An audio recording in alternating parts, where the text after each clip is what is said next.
berikutnya. Kita pun demikian. Tapi saudara, tiap kali lulus ujian, pasti saudara senang. Amin. Dan kalau lulus ujian 1, artinya saudara naik tingkat lebih tinggi. Ya kan? Kalau lulus ujian SD, kelas 6, naik ke SMP.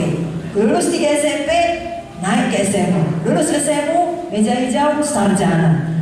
Kalau mau terus lagi studi, S2, S3, S4, S campur. Tapi saudara mengerti maksud saya. Itu sebabnya jangan Tuhan udah begini sakit dengan ujian ini, akhirnya aku bisa lulus dengan pertolonganmu. Kenapa datang ujian lagi? Sukacita saudaraku. Karena sepanjang jalan Yesus tidak meninggalkan kita. Sama seperti Yesus juga tidak meninggalkan Yusuf, saudara. Ujian yang berikutnya kita sebutlah dengan ujian integritas, ya, khususnya dalam hal kekudusan. Pada suatu hari Yusuf kerja di rumah Potifar dan dia sangat berhasil. Mulailah istri Potifar melihat dia, ya, Mama Poti, ya, mulai main mata sama Yusuf, ya, kelilipan. Dan Alkitab mengatakan bukan sekali-sekali, tetapi terus-menerus. Kalau orang dunia punya ungkapan, tidak ada buaya menolak bangkai. Dengan kata lain, kalau ada cewek menyodorkan diri seperti itu, laki-laki pasti menangkapnya. Tapi Yusuf tidak demikian. Walau Mama Poti tiap hari berkata, Bang Yusuf, sini dong. Yusuf berkata tidak mau. Kenapa? Karena dia mau lulus ujian kekudusan. Dia tahu ada visi yang besar dari Tuhan, panggilan yang besar daripada Tuhan. Dia tidak mau rusak panggilan yang besar itu. Sebenarnya Yusuf bisa buat banyak alasan.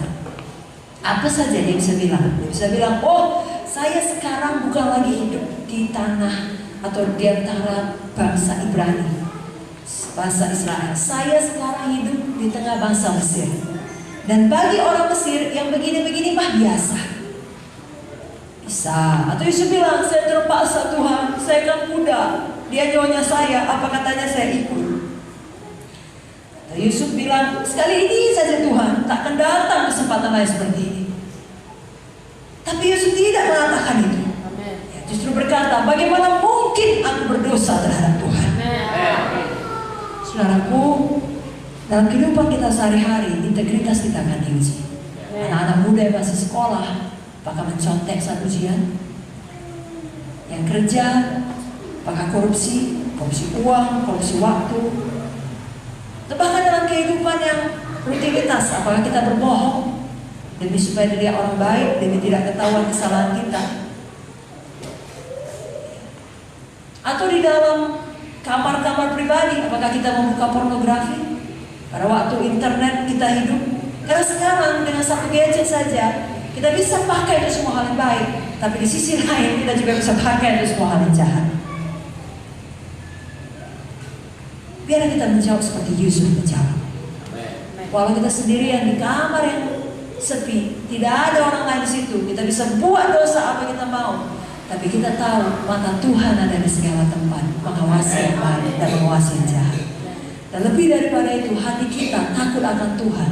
Bukan ketakutan gemetar kalau aku buat Tuhan akan memancung aku mati, bukan. Ya, justru Tuhan sangat pengampun. Tapi karena kita takut akan Tuhan dalam pengertian kita mengasihi Tuhan, kita hormat akan Tuhan, kita tidak mau dengan sengaja jatuh ke dalam dosa. Betul, kita masih hidup di dunia dan kita masih bisa jatuh dalam dosa. Tapi ada perbedaan jatuh ke dalam dosa dengan hidup dalam dosa. Kalau pemulung, saudaraku, dengan sangat hormat pada mereka, tidak ada sedikit pun maksud untuk menjelekkan mereka. Mungkin karena nasibnya kurang baik, ada banyak anak-anak gelandangan. Dia hidup di tengah kubangan sampah. Dari situlah dia mencari nafkah. Dia kais-kais sampah, dia korek mana yang bisa dijual kembali. Jadi kotoran sampah itu, bau sampah itu bagi dia tidak mengganggu lagi. Sudah mengerti? Karena memang itulah hidupnya, dari situ nafkahnya. Tapi kalau saudara, mungkin dalam perjalanan kemarin sudah berpakaian cantik-cantik, ya, cuma karena melewati jalan gelap, saudara nggak nampak, jatuh ke dalam kubangan sampah. ke dalam lumpur atau ke dalam got, apa namanya di sini kalau got? Ya got juga ya. Kan bau ya. Gak ada saudara yang menikmatinya, apalagi kalau saudara jatuh kena air sampah yang bau sampai ke dengkul saudara. Saudara kan cari kamar mandi, saudara bersihkan. Tidak bangga saudara menyembah Tuhan dengan got saudara tadi. Begitu kalau kita sudah benci dosa. Kita jatuh, tapi kita mau segera keluar. Kita mau segera bertobat. Kita tidak menikmati. Oh sedikit lagi lah pornografinya. Oh satu episode lagi lah kemarahannya, dendamnya, mengamuknya, membencinya dan lain sebagainya. Tidak. Sudah bertobat. Jadi Roh Kudus menyadarkan saudara sudah bertobat. Haleluya. Dan khusus bagi anak-anak muda, mari teladani Yusuf. Jangan rusak masa depan dengan kenajisan. Amsal 6 ayat 32-33 jelas berkata, siapa melakukan zina tidak berakan budi. Orang yang berbuat demikian merusak diri, siksa dan cemooh diperolehnya, malunya tidak terhapuskan. Jangan inginkan sesuatu yang belum saatnya, saudaraku. Jangan rusak urutan Tuhan. Kalau saudara paksakan menerima berkat, ya saudara anggap berkat, tapi tidak dengan cara Tuhan, dengan urutan Tuhan, hanya membawa kesedihan bagi saudara. Katakanlah saudara mau kaya, tapi saudara melakukan dengan cara korupsi, kelak akan membawa kesedihan. Dosa itu akan mengejar. Kelak akan ketahuan dan dihukum. Walau pada awalnya langsung dapat uang banyak, kan begitu. Tapi karena salah urutannya, hanya membawa kepedihan. Demikian kalau seorang anak gadis, biasanya kalau dia melahirkan anak pertama, apalagi dia sedang mengandung, ya memasuki bulan-bulan tua, semua satu keluarga senang. Orang tuanya senang, mertuanya senang, pasangannya senang, semua serasa ikut hamil. Ya, maksudnya ikut menyediakan baju bayi, ya, kamar bayi, ya begitu, sepatu bayi, semua imut-imut dibeli semuanya. Apalagi kalau sudah tahu itu laki-laki atau perempuan, ya dicari tahu lah.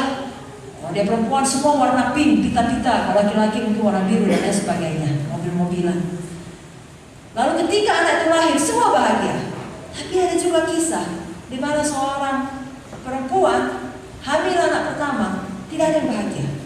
Ada yang marah, ada yang kesal, ada yang sedih.